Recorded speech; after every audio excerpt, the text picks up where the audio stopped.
at me, I'm what you see. But can you tell the price in heat? I can tell you what I need, but 20 quid will buy a bottle of tea.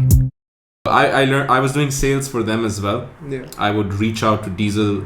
I And was it's all, 19. is it all like, was it incentive based? It was only? all incentive. There's based. no base. There was 1,000 dirham base, and I was so fucking happy with that. Like I was like, man, this is it. This is my life. Yeah. I'm gonna But make. when you like, just cycling back, just to get perspective on one thing, when you were doing this work, right? Were you earning to just support your needs, or were you just my needs. Okay, so Yeah. you weren't earning to support the household, right? Like nothing you earned went to the Supporting household. myself was taking off a cost of the household. Okay, yeah, that's what. indirectly. And for us, like what, like we need what, $1,000, $2,000 to Nothing, do our honestly. shit. Yeah, pretty you much. could survive in Dubai. I feel with If you've got a roof under your head. if you've got a roof under your head and if you've got food coming from if you're living with your parents, 500 is just enough to make you live. Yeah. If you don't travel, Yeah. if you stay in one place and Yeah. like the max you want to do is like pay your bill for Etisalat, Yeah, like Yeah. fair. that's like living hand to mouth. Yeah. So whilst all of this, depression, financial crisis, universities jumping in and out, Yeah. your friend circles tend to change because Of if you're course. on you move from school to university, Yeah. you have a group of friends who either go with you or they take their own paths, and then you see them once every 2, 3, 4, 5, never. Yeah. Someone dies. Yeah. So I, in this way, had different friend circles as well. Yeah. And I also started, at times I would shoot content.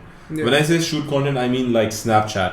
Yeah. Like I would snap the dumbest shit. I would snap myself.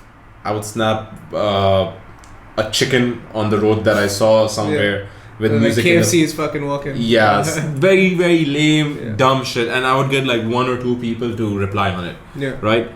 And because of DJing, I had this whole understanding of how to play with music and video.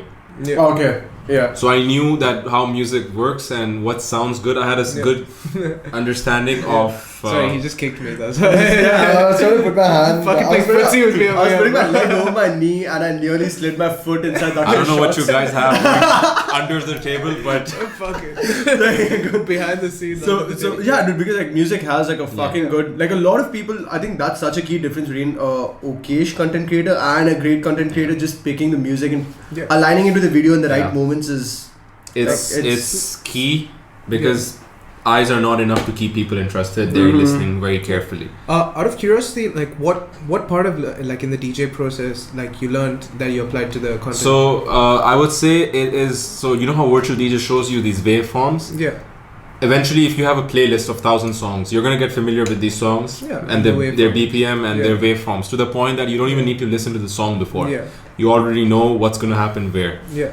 So with that and with DJing for different crowds Yeah. and understanding what people like, That's true. I was able to pick now when I talk about content. If Yeah. I will listen to, let's say, 5 songs and I have to make a video on one song, Yeah.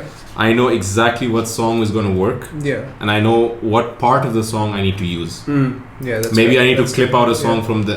And now I have Audacity as well Yeah. as a software that I use to cut music, and like, of course it's become more advanced at this stage, but back then I would have never known that this is going to help me.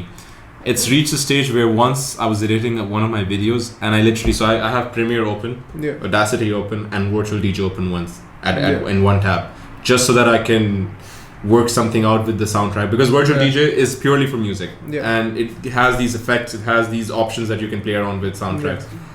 And so yeah, I'm amidst all of this university work, depression, financial, I'm doing content creation as, so now I don't have people to joke around with as such, because I have multiple friend circles from work, from uni, from Yeah. here and there. So I started just capturing stuff.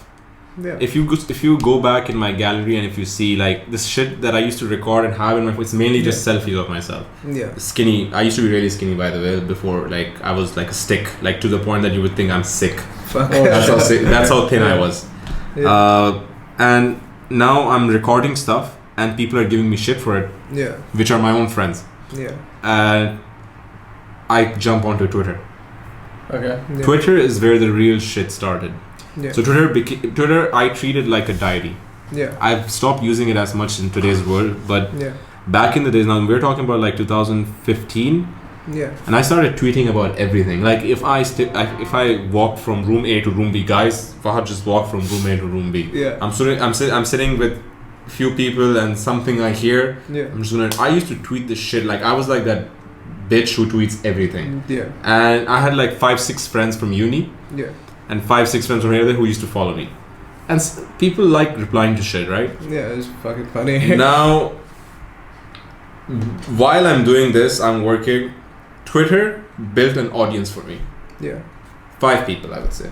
Those 5 people still, till date, watch my content, give me feedback, and they're really close friends as well. You. Yes, you. Thank you for watching the Chronic Nirvana podcast. And if you aren't following us on Instagram yet, what are you waiting for? What are they waiting for? Make sure you do right now. Like before you stop everything you're doing and follow us on Instagram right now at Chronic Nirvana. 100%. And if you have any friends that would like to be a part of the podcast, has an interesting story to say, please let us know in the comment section below or on Instagram. And if you feel like you yourself have an interesting story to share and want to be a part of the podcast, make sure you DM us on Instagram or just leave your suggestions down in the comment section below on YouTube or on Instagram or wherever we put out the podcast, honestly. 100%. And if you don't have the time to watch a Chronic Nirvana episode, please do check out the Chronic Nirvana clips on YouTube and get yourself a new job. So this is Nikhil and I'm Dakshay and this is Chronic Nirvana.